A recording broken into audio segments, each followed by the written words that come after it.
When I first heard it, it encouraged me to think of myself as whole and unhyphenated.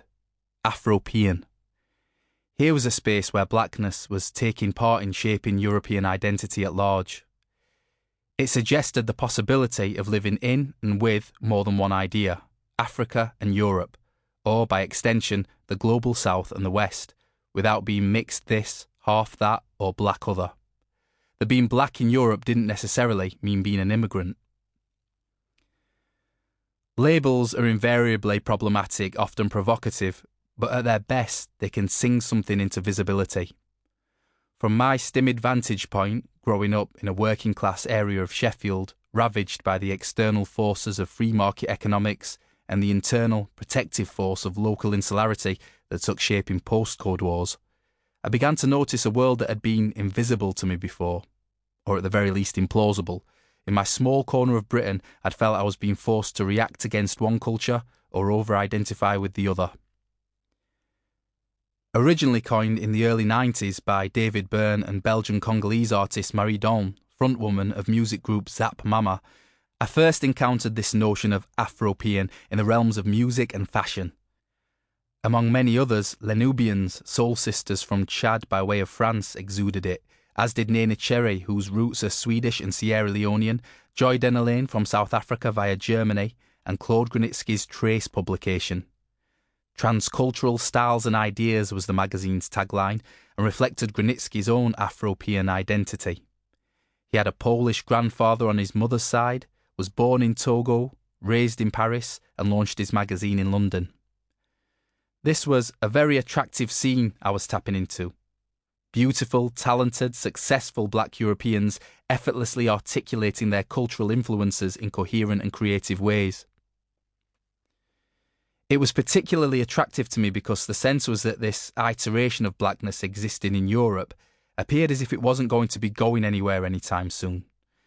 Felt closer to home than the sometimes overbearing African-American art forms, and more encompassing and nuanced than the Black Britain Club, whose sense of itself was starting to feel outdated, often packaged exclusively as an embodiment of the Windrush generation.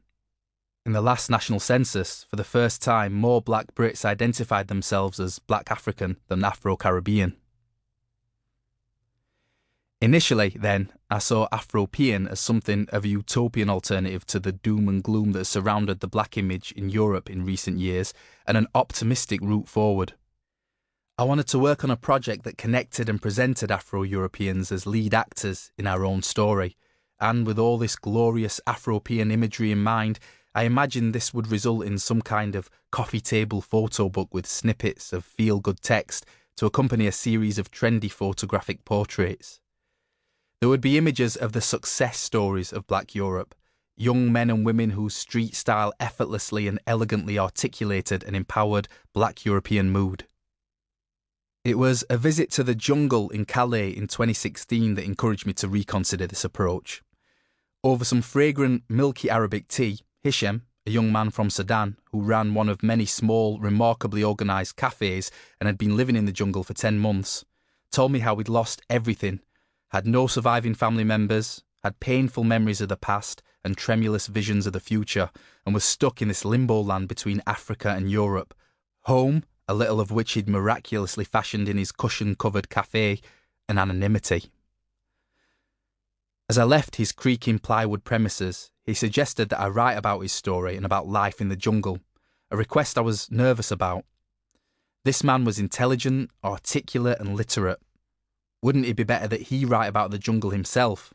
Maybe I could help attract attention to his writing or publish his story on the website that I run. But what did I personally know about seeing friends massacred, fleeing war, hiding for my life in shipping containers or on ill-equipped boats in order to arrive penniless at a bunch of cold, windswept shacks in the hinterlands of northern France, apart from what he was telling me? After exchanging contact details, I left the jungle on my bicycle and slowly realised that I was being watched and followed through the blustery streets of Calais by the French military police, the gendarmerie. Attempting to enter the white gates of the port to catch my ferry back to the UK, I was stopped before I could even get to passport control, searched, asked for my ID, where I was going, where I'd come from, how long I'd been away, and why. Finally, after more questioning and looks of suspicion, I was allowed to enter an official compound I'd seen other brown-skinned men of my age look longingly at from a distance. I was in, they were out.